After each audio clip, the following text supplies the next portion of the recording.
আগের আইনের মধ্যে বঙ্গবন্ধুকে যদি কেউ কটূক্তি করে, বঙ্গবন্ধুকে যদি কেউ গালি দেয়, 7 বছরের জেল, 12 বছরের জেল। প্রধানমন্ত্রীকে গালি দেয়, তারও জেলের ব্যবস্থা ছিল, আইন ছিল। কিন্তু 92% মুসলমানের এই দেশের মধ্যে আমাদের নবী, প্যারা নবী জনাবে মুহাম্মদুর রাসূলুল্লাহ সাল্লাল্লাহু আলাইহি ওয়াসাল্লাম তাকে গালি দিলে, তার বিরুদ্ধে কটূক্তি করলে, শাতিমে রাসূল যারা, গুস্তাখে রাসূল যারা, তাদের বিরুদ্ধে কোনো আইন ছিল? কোনো আইন ছিল না।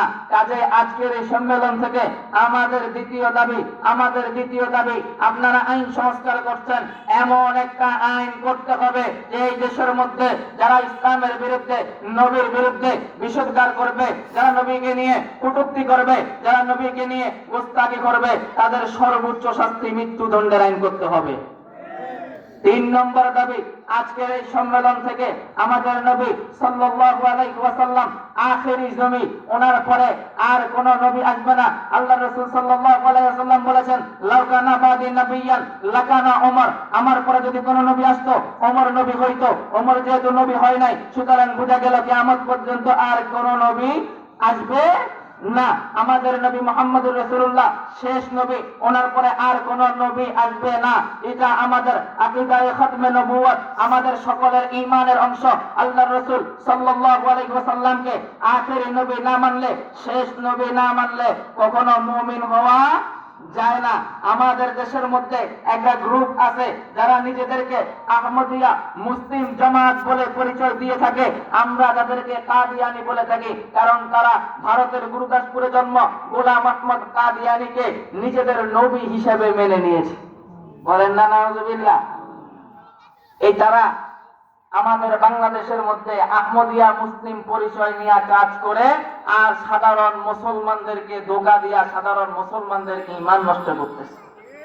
এজন্য আমাদের তৃতীয় কথা, বাংলাদেশের মধ্যে হিন্দুরা আছে, থাকবে, কোনো আপত্তি নাই। হিন্দুরা যেমন নিজের ধর্ম পরিচয় দিয়া নিজস্ব ধর্ম পালন করে, খ্রিস্টানরা যেমন নিজস্ব ধর্ম পরিচয় ধর্ম প্রচার করে, বৌদ্ধরা যেমন নিজস্ব ধর্ম পরিচয়ে ধর্ম প্রচার করে, তদ্রূপ কাদিয়ানীদেরকে আলাদা ধর্ম হিসাবে ঘোষণা করে তাদেরকে রাষ্ট্রীয়ভাবে কাফের ঘোষণা করতে হবে। রাজি আছেন তো আপনারা এই দাবির সাথে? তাহলে আমার সাথে আপনারা সবাই একসাথে একটা স্লোগান তুলতে পারবেন? প্রথম স্লোগান তুলবেন আমাদের দ্বিতীয় দাবি নিয়ে, যে শাতিমে রাসূলদের ফাঁসি। আর দ্বিতীয় স্লোগান হবে এই কাদিয়ানীদের কাফের ঘোষণার দাবি নিয়ে। দ্বিতীয় দাবির আমাদের স্লোগান, আমি বলবো ফাঁসি ফাঁসি ফাঁসি চাই, আপনারা বলবেন নাস্তিকদের ফাঁসি চাই। পারবেন? রেডি সবাই? ফাঁসি ফাঁসি ফাঁসি চাই। আওয়াজ হয় নাই? ফাঁসি ফাঁসি ফাঁসি চাই, ফাঁসি ফাঁসি ফাঁসি চাই। এটা গেল একটা। শেষ দাবি কি ছিল? কাদিয়ানীদের রাষ্ট্রীয়ভাবে অমুসলিম ঘোষণা করা। এবার আমি বলবো কাফের কাফের, আপনারা বলবেন কাদিয়ানী কাফের। পারবেন? আমি বলবো নবীর পরে নবী নাই, আপনারা বলবেন সংসদে আইন চাই। পারবেন? কাফের কাফের। আওয়াজ হয় না। নরসিংদী মানুষ, আওয়াজ এত স্লোকে, একটু জোরে। কাফের কাফের, কাফের কাফের, নবীর পরে নবী নাই, নবীর পরে নবী নাই। এই কয়েকটা কথা খুচরা খুচরা আপনাদের সামনে কইয়া গেলাম আর কি অল্প সময়ের মধ্যে।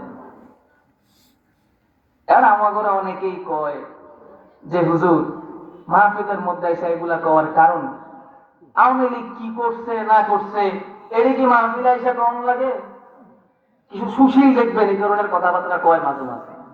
আরে মাহফিলে ওয়াজ মাহফিল আলোচনা করবো, নামাজের কথা কব, রোজার কথা কব, হজের কথা কব, যাকাতের কথা, এগুলা লয়া কি দরকার? আরে ভাই, কোরআনুল কারীমের মধ্যে যেমনি নাকি নামাজের হুকুম দেওয়া হয়েছে, কোরআনুল কারীমের মধ্যে যেমনি নাকি রোজার হুকুমের কথা বলা হয়েছে, কোরআনে কারীমের মধ্যে যেমনি নাকি বিভিন্ন ইসলামিক বিচার বিধানের কথা বলা হয়েছে, তেমনি ভাবে পূর্ববর্তী শৈলা শাসক ফেরাউনের ঘটনাও কিন্তু বর্ণিত আছে। আমার এই প্রশ্ন করার আগে হুজুর মাহফিলের মধ্যে আওয়ামী লীগের অপকর্ম নিয়ে কথা কইলেন কে? এটা আমার প্রশ্ন করবার আগে আগে আল্লাহ লগে জিজ্ঞেস যে ফেরাউনের অপকর্ম নিয়ে কোরআন শরীফে আয়াত নাযিল করলেন কে? কথা ঠিক না? এটার মাকসাদ একটা, যাতে আমরা পরবর্তী যারা আছে আমরা আগের ওয়ালাদের পরিণতি থেকে শিক্ষা নিতে পারি। শিক্ষা যদি নিতে পারি আমরা কামিয়াব, আর শিক্ষা যদি নিতে না পারি তো আগেই কইছিলাম আগের ওয়ালারা 45 মিনিট সময় পাইছে, আপনারা 5 মিনিট পান কিনা ওইটাও সন্দেহ আছে। যাই হোক, আপনারা আমাদেরকে ভালো বললে বলতে পারেন, খারাপ বললে বলতে পারেন, মন্দ বললেও বলতে পারেন। আমাদের কথা একটা, আমাদের বক্তব্য একটা, ইসলামের পক্ষে কথা আমরা বলবো। জেলে নেন আর রিমান্ডে নেন আর ফাঁসির কাছে নেন, কথা আমরা আগেও বলছি, এখনো বলতেছি, সামনেও বলবো। যেই দলই ক্ষমতায় আসুক, যে আমাদের উপর আবারও যদি নির্যাতনের স্টিম রোলারও চালানো হয়, আমাদের আল্লামা বাবু নগরী রহমতুল্লাহি আলাইহি একটা কথা বলছেন, হকের উপর চলবা। কি বলছে? হকের উপর, সবাই বলেন হকের উপর মরবা। মরণ পর্যন্ত হকের উপর অটল থাকতে হবে। আল্লামা বাবু নগরী রহমতুল্লাহি আলাইহি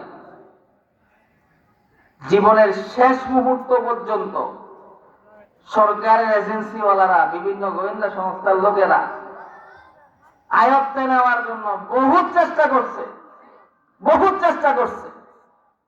লাখ লাখ টাকা বান্ডিল হুজুরের সামনে নিয়ে পালাইছে। আমি তো নিজে সাক্ষী, খুব সাক্ষী। আমরা তো সামনেই তখন টাকার বান্ডিল নিয়ে পালাইতো, হুজুর টাকায়ও দেখতো না। এরপরে যখন দেখে না এটা দিয়ে হবে না, তখন নির্যাতন, এমন নির্যাতন করছে বাবু নগরী সাহেবের উপর। আপনি জানেন 13 সালে যখন হুজুর জেলের মধ্যে যায়, একেবারে সুস্থ মানুষ ছিল।